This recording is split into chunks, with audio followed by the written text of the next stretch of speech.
Welcome viewers, স্বাগত আপনাকে কালো আত্মা ইউটিউব চ্যানেলের আরও একটি নতুন ভিডিওতে। তো আজকেও আমি আপনাদের মাঝে আরও একটি ঘটনা নিয়ে আসছি। তো এই ঘটনাটি একটি রাজবাড়ির ঘটনা। তো আপনারা হয়তো শুনলেই বুঝতে পারবেন ঘটনাটা কতটুকু ভয়ঙ্কর। তো আশা করি পুরো ভিডিওটি দেখবেন। তো রাজবাড়ী জেলার একটি বাজার, সেই বাজারে রেড ক্রিসেন্ট সোসাইটির একটা জরুরি স্বাস্থ্য সেবা কেন্দ্র ছিল। তো সেইখানে মূলত ঘটনাটা ঘটে। তো ওই স্বাস্থ্য সেবা কেন্দ্রে দুইটা মহিলা থাকতেন।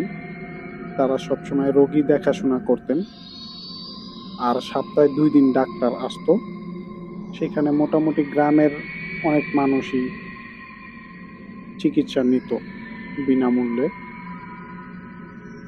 আর ওই দুজন মহিলা ওইখানে কন্টিনিউ থাকতেন এবং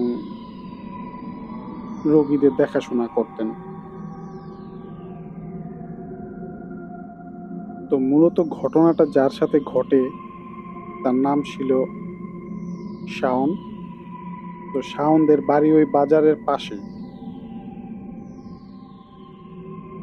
তো প্রায় সময় ওই মহিলারা তাদের বাড়িতে আসতো, তার মায়ের সাথে কথাবার্তা বলতো এবং কি খাওয়া দাওয়া করতো। তো এরকমই একদিন ওই দুজন মহিলা রাত্র প্রায় 7টার দিকে, মানে গ্রাম তো 7টার দিকে অনেক রাত মনে হইতো। আর যেহেতু ওইখানে কারেন্ট ছিল না, তো দুজন আসে। তো তারা আইসা কথাবার্তা বলে। তো তখন শাওনের মা শাওনকে বলে যে, বাবা, রেড ক্রসের মধ্যে আজকে থাকো। আর আরেকটা বিষয় আপনাদের বলতে ভুলে গেছি যে ওই রেড ক্রিসেন্ট সোসাইটির যেই স্বাস্থ্য সেবা কেন্দ্র ছিল, ওইটাকে মানে গ্রামের মানুষ রেড ক্রস বলতো। তো ওই মহিলা দুজন তারা শাওনদের বাড়িতে থাকবে রাতে। তাই শাওনকে বলে যে তুমি তোমার কোনো একজন বন্ধু নিয়ে তুমি রাতে ওইখানে থাকো। তো শাওন বাজারে যায়, কিন্তু তার সাথে থাকার মতো কাউকেই সে পায় না। তো অবশেষে তিনি একাই সেখানে যান। যে সেখানে যদিও অন্ধকার ছিল, তো তিনি সৌর বিদ্যুতের আলো জ্বলতো, তো তেমন বেশি একটা আলো নাই, অল্প আলো। তো সে সেখানে একটা বেড ঝাড়া দিয়ে সেখানে শোয়ার জন্য তিনি প্রস্তুতি নিতেছিলেন। তো এমন সময় তিনি দেখতে পান যে সেই বেডের উপরে একটা মানে চুলের গোছা পাওয়া যায়। তো তিনি সেই চুলের গোছাটা উঠে আরেক পাশে রেখে দেন। তিনি হয়তো ভাবেন যে ওই দুজনের মধ্যে কারো একজনের হইতে পারে। তো তিনি সেখানে শোয়ার প্রস্তুতি নেওয়ার আগে তিনি একটু ওয়াশরুমে যাওয়ার প্রয়োজন বোধ করেন। তো তিনি ওয়াশরুমটা খুঁজতে থাকেন। তো তিনি যখন ওয়াশরুমে মানে খুঁজতে থাকেন, তো খুঁজতে খুঁজতে ওইখানে আবার একটা ছিল, অপারেশন রুম ছিল। তো তিনি সেই অপারেশন রুমের মধ্যে চলে যান। তো তিনি সেখানে গিয়ে মানে একটু তার ভয় ভয় লাগে যে দুইটা অ্যাপ্রন সেখানে ঝুলানো ছিল। তো তিনি মানে একটা অনুভব করেন যে তার মনে হইল যে কিছুক্ষণের জন্য যে কেউ একজন মানে তাকে দেখা লুকায় গেল, স্ট্রেচারের উপর দিয়ে মানে লাফ দিয়ে স্ট্রেচারটার পিছনে লুকায় গেল, এরকম তার মানে মনে হইল একটা মুহূর্তে। তো তিনি সেখানে খোঁজার চেষ্টা করেন, তো পান না। তো তিনি আরো খুঁজতে থাকেন। তো খুঁজতে খুঁজতে তিনি যখন সেই অপারেশন রুম থেকে বের হয়ে আরেকটু পাশে যে জায়গাটা, ওইটা ছিল একটা চিপার মতো, যেখানে বিভিন্ন ধরনের ভাঙাচোরা আসবাবপত্র, চেয়ার টেবিল পালায় রাখা, ওই জায়গাটাতে যান। তো ওইখানে যাওয়ার পরে তিনি দেখতে পান যে ঠিক ওইখানে একটা ভাঙা টেবিল, তার উপর একটা লাশ সাদা কাপড় দিয়ে ঢাকা। তো তিনি এটা দেখে মারাত্মক ভয় পেয়েছেন যে এই সময় এখানে লাশ থাকার কথা না। আর এমনিতেও তার ওই রেড ক্রসে থাকার ইচ্ছা ছিল না, যদিও তার মায়ের কথায় তিনি না করতে পারেন নাই। আর তারা যেহেতু হাসপাতালের সাথেই তাদের বাড়িটা, তো তিনি প্রায় সময় শুনতেন যে অমুক লোক মারা গেছে, অমুক লোক মানে মৃত্যু শয্যায় আছে, এরকম অনেক শুনতেন। তো এই জন্য তার মানে ওইখানে থাকার তেমন একটা ইচ্ছা হয় না, তারপরও তিনি আসছেন। কিন্তু হঠাৎ তিনি এইটা দেখে মানে মারাত্মক ভয় পেয়ে যান। তো তিনি এক দৌড়ে সেই যেখানে তিনি মানে শোয়ার জন্য ব্যবস্থা করছিলেন ওই রুমটার মধ্যে চলে আসেন। তো চলে আইসা তিনি সেই দরজাটা বন্ধ করে দেন এবং সেখানে শুয়ে পড়েন। তো শুইয়া তিনি মানে অনেকটা ভয়ে ঘামতে থাকেন। তো কখন যে তিনি ঘুমাই গেছেন সেটা তিনি নিজেও বলতে পারেন না। হইতে পারে তিনি ঘুমাই গেছেন অথবা তিনি অজ্ঞান হয়ে গেছেন। তো একটা সময় তার মানে ঘুম ভাঙে কিছু একটা শব্দে। তো শব্দটা ছিল এরকম, যদি একটা মানে বেড়ার মধ্যে বিড়াল যদি খামচি দেয়, তো যেরকম একটা শব্দ হয় ওরকম একটা মানে শব্দে তার ঘুমটা ভাঙা যায়। তো তিনি এদিক সেদিক তাকাচ্ছিলেন। আর যেহেতু সৌরবিদ্যুৎ মূলত ওই রেড ক্রসের যে হসপিটালটা ছিল ওইটা মূলত চলতো জেনারেটরে। যখন ডাক্তাররা আসতো দিনের বেলা জেনারেটর চলতো আর রাতের বেলা সৌরবিদ্যুতে। তখন তিনি দেখেন যে সৌরবিদ্যুৎটা মানে যেই লাইটটা ছিল সেটা বন্ধ হয়ে গেছে, অন্ধকার। তো তিনি সেই শব্দটা পেয়ে মানে আশেপাশে খুঁজতে থাকেন যে আসলে কিসের থেকে আসতেছে শব্দটা। তো তিনি একটা সময় বুঝতে পারেন যে তার বেডের মধ্যেই মাথার যে পাশটা ছিল ওই পাশটা উপরের দিকে একটা তাক আছে, সেই তাকের মধ্য থেকে শব্দটা আসতেছে। তো তিনি মানে সেখানে মানে দেখতে যাবেন যে আসলে মূলত কি, কিসের শব্দ এটা বা কি এটা।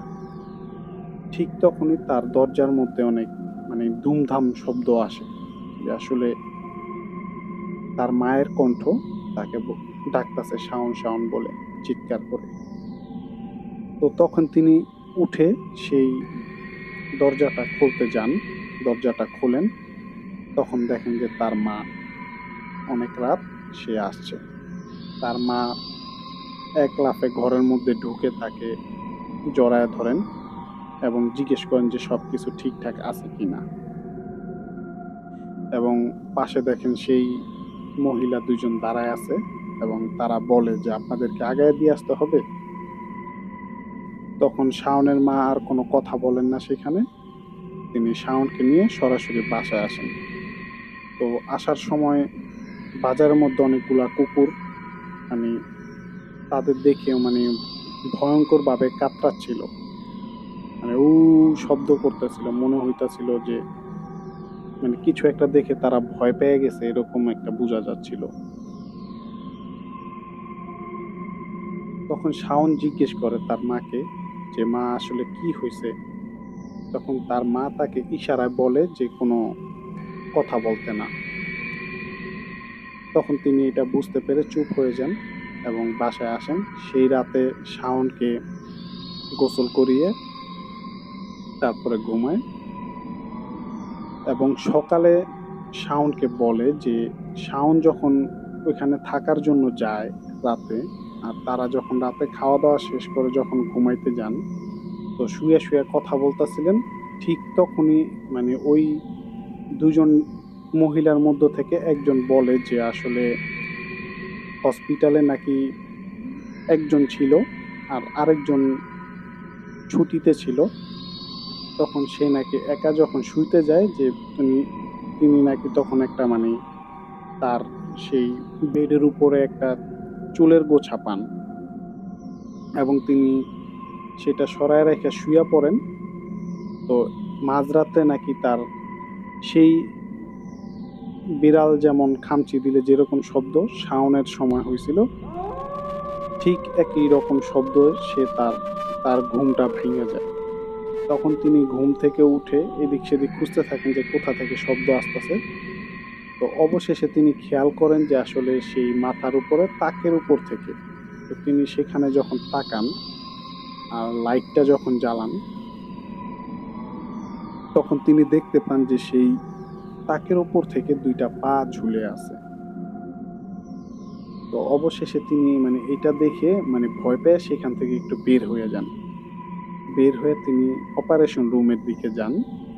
তো তিনি সেখানে দেখতে পান যে একটা লাশ অপারেশন রুমের মধ্যে একটা স্ট্রেচারের উপরে রাখা, এবং ২ টা বাচ্চা সেখানে কান্না করতেছে। তো এই বিষয়টা বলে। পরে তিনি আরো একটা কথা বলেন যে আসলে তাদের সপ্তাহে ২ দিন ডাক্তার বসতো। তো একদিন নাকি অপারেশনের একটা রোগী ছিল। সেই রোগীটা নাকি মারা যায়। আর ওই মহিলাটা বলে যে ওই রোগীটা মারা যায় মূলত যে ডাক্তারের অবহেলার কারণে। তারপর থেকে নাকি এরকম কিছু অস্বাভাবিক ঘটনা সেখানে ঘটে প্রায় সময়। কিন্তু তারা এখন অভ্যস্ত হয়ে গেছে। তারা ২ জন থাকলে এখন আর ওইটা তেমন বেশি একটা ভয় পায় না। কিন্তু একা যখন থাকে তখন কেউ ওইখানে থাকে না। তিনি ওই আশেপাশে কারো বাড়িতে গিয়ে থাকেন। তো শাওন তখন তার মাকে বলে যে, "মা, আমার সাথে এই ঘটনাগুলা ঘটছে।" তখন তার মা তাকে বলে যে, "আর কখনো সেখানে মানে একা, একা পাঠাবে না। সেখানে বলতে আর কোথাও সে একা পাঠাবে না।" সো ভিউয়ার্স, এই ছিল ঘটনা। তো ঘটনাটি যদি ভালো লেগে থাকে তাহলে লাইক, কমেন্ট ও শেয়ার করুন, এবং আমাদের কালো আত্মা ইউটিউব চ্যানেলটি সাবস্ক্রাইব করতে ভুলবেন না। পাশাপাশি আপনি যদি ফেসবুক থেকে দেখে থাকেন তাহলে আমাদের পেজটি ফলো দিয়ে রাখবেন। ধন্যবাদ।